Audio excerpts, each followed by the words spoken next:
Je suivais la divine volonté en toutes ses actions, en tout ce qu'elle avait fait dans l'ordre de la création, depuis le commencement du monde jusqu'au moment présent.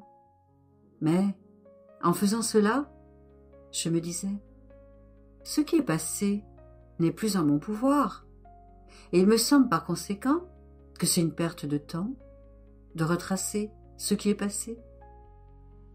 Mon doux Jésus se manifesta alors en moi pour me dire, ma fille, pour l'âme qui fait ma volonté et vit en elle, tous les temps et tous les lieux lui appartiennent. Ma volonté suprême ne perd rien de ce qu'elle fait, et avec son propre et unique pouvoir, elle accomplit un acte et le préserve en elle, intact et merveilleux, tout comme elle l'a créé. Ainsi, celle qui vit dans ma divine volonté peut y trouver l'ordre de tous les actes qu'elle a accomplis, comme si elle les faisait à l'instant même. Et l'âme, en union avec elle, fait ce que fait ma volonté. C'est tout le délice, toute la satisfaction et la gloire de ma volonté, que ces actes, étant éternels, la petitesse de la créature qui vit en ma volonté a l'éternité en son pouvoir. Et trouvant les actes de son Créateur comme si elle les répétait avec lui, la créature aime et glorifie l'éternité des actes de celui qui l'a créé. Et c'est ainsi qu'un concours d'œuvres, un concours d'amour et de gloire a lieu entre les deux. Les temps de la création sont par conséquent mis à sa disposition, ainsi que le lieu du paradis terrestre. La créature a les temps de mon incarnation et de ma passion.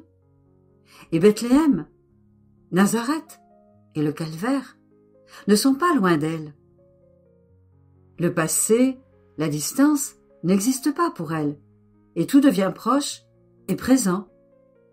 Plus encore, tu dois savoir que ma volonté donne à l'âme l'unité de toutes choses, et tout comme ma volonté, étant une, fait toutes choses de la même manière, l'âme qui possède cette divine volonté contient en elle les pensées de tous, les paroles, les pas et les battements de cœur de tous, comme si tout était un, de telle sorte que ma volonté trouve en elle toutes les générations et chaque acte de chacune d'elles, tout comme ma volonté les trouve en elle-même.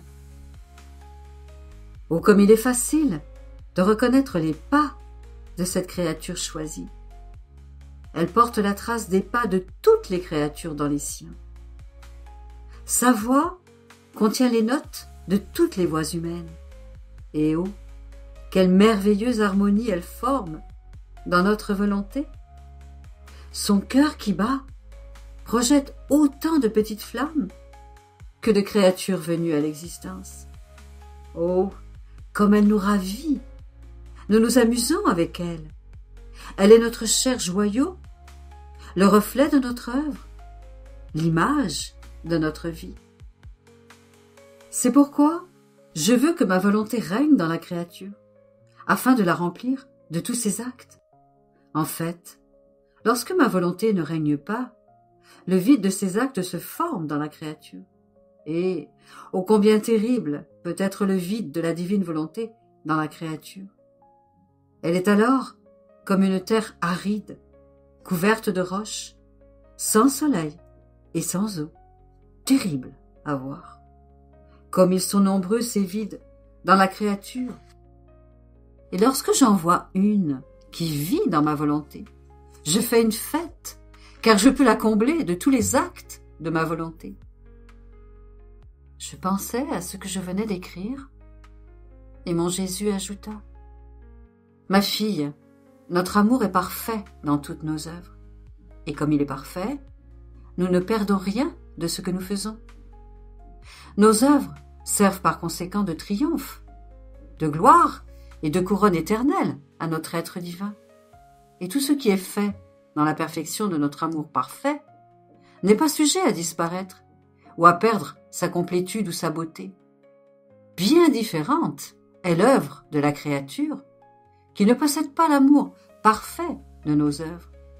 Elle travaille et produit ses œuvres, mais elle n'a ni la vertu, ni l'espace pour les préserver en elle. Et c'est pourquoi elle en perd un grand nombre.